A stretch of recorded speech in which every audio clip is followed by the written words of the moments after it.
apa yang diajarkan oleh Allah yang mampu zaman sekarang. Jadi kalau mau jadi khalifah, ayo cita-cita apa khalifah itu? Wong khalifah sudah jatuh. Sudah 4. Pertama kali Khulafaur Rasyidin, 2 kali Khulafa Bani Umayyah, 3 kali Abbasiyah, dan Khulafa Turki Utsman. Sudah 4. Orang yang bodoh-bodoh kayak begitu akan membuat khalifah. Itu akan mengacau bangsa ini. Mbah Mun, ulama besar, wali negeri, dan pewaris kejayaan Islam Nusantara.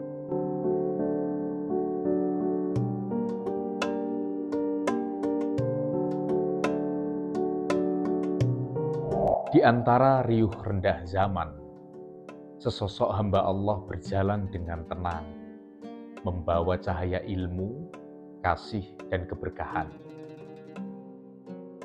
Ia bukan sekedar seorang guru, bukan pula sekedar politisi, tetapi penjaga warisan ulama salaf, suluh bangsa, dan penuntun generasi. Namanya Kiai Haji Maimun Zubair.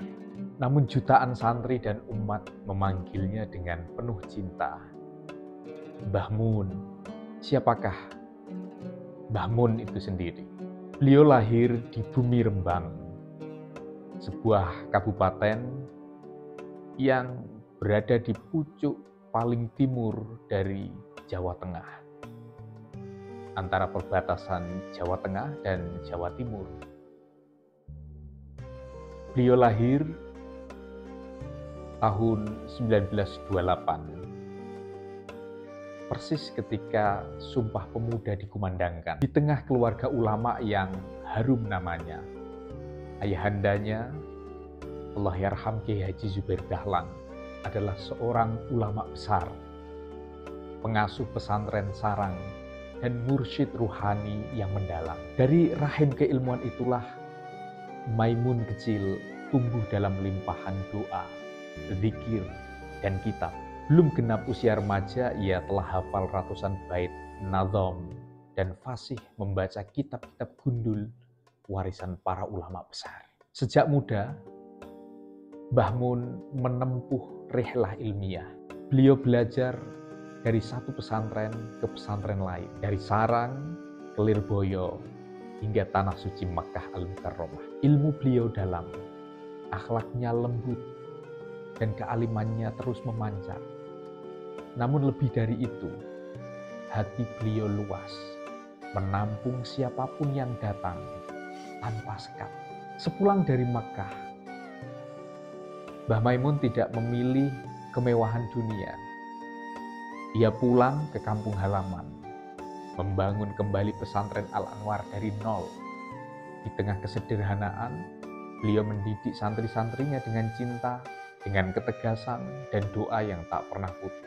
Dari ruang-ruang kecil pesantren itu, lahir ribuan ulama, kiai, bahkan pejabat, dan pemimpin negeri yang pernah bersimpuh di hadapan beliau, mencium tangan dan menimba hikmah. Mbah Mun bukan hanya milik santri, ia juga milik bangsa. Sebagai ulama, beliau tegak berdiri di garis para pewaris Nabi. Al-ulama warathatul anbiya. Beliau juga ikut menempuh jalan kebangsaan, berjihad, menjadi seorang politisi, anggota DPR di era Orde Baru. Politik bagi beliau bukan alat kekuasaan. Politik adalah ladang dakwah, tempat menanam nilai-nilai Islam dengan sabar, hikmah, dan akhlakul karimah. Presiden berganti, kekuasaan datang dan pergi, namun suara Mbah Mun tetap menjadi kompas. Suaranya lembut, tapi mengikat hati. Kritiknya tajam, namun dibalik itu semuanya dibalut dengan kasih sayang.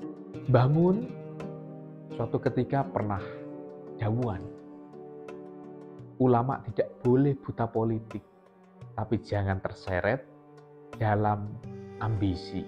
itulah prinsip, itulah marwah yang membuat beliau disegani oleh semua warna politik. Merah, hijau, kuning, biru, semua menghormatinya.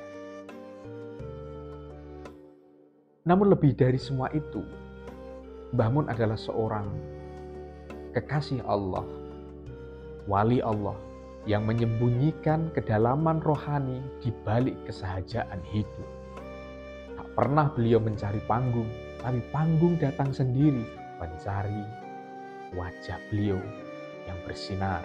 Beliau pernah menasihati, jangan berebut pangkat, karena pangkat hanya indah saat dilihat oleh orang lain, tapi berat saat harus dipertanggungjawabkan di hadapan Allah Subhanahu wa Ta'ala.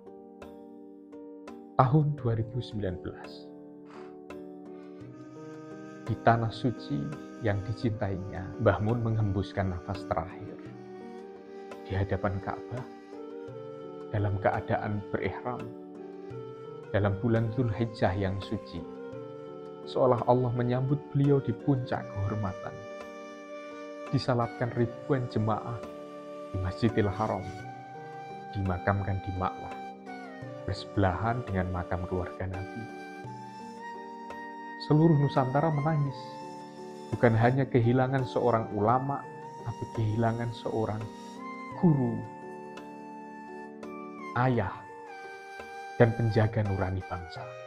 Jejak beliau tidak pernah sirna. Pesantrennya terus hidup, santrinya terus tumbuh, dan suaranya tetap menggema dalam majelis-majelis ilmu di seluruh penjuru negeri. Mbah Mun telah pergi, tapi warisan beliau, doa, ilmu, dan al-uswah al-hasanah abadi di hati umat. Mbah Mun bukan sekedar nama. Ia adalah gelombang keilmuan, samudra kasih sayang, dan mercusuar peradaban Islam Nusantara. Dalam diamnya, beliau tetap berbicara. Dalam kuburnya, beliau tetap mengajar. Inna lillahi wa inna ilaihi rajiun. Rahimakallah ya Habibana, ya Mbah Mun, engkau telah pulang, tapi kami akan menjaga jalanmu.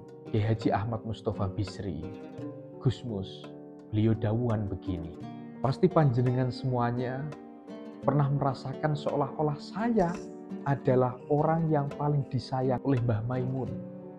Ternyata Mbah Maimun memang memperlakukan semua orang demikian, sehingga semua orang juga merasa dekat dan merasa orang yang paling disayang oleh Mbah Maimun. Kata Gusmus, di 7 hari Mbah Maimun,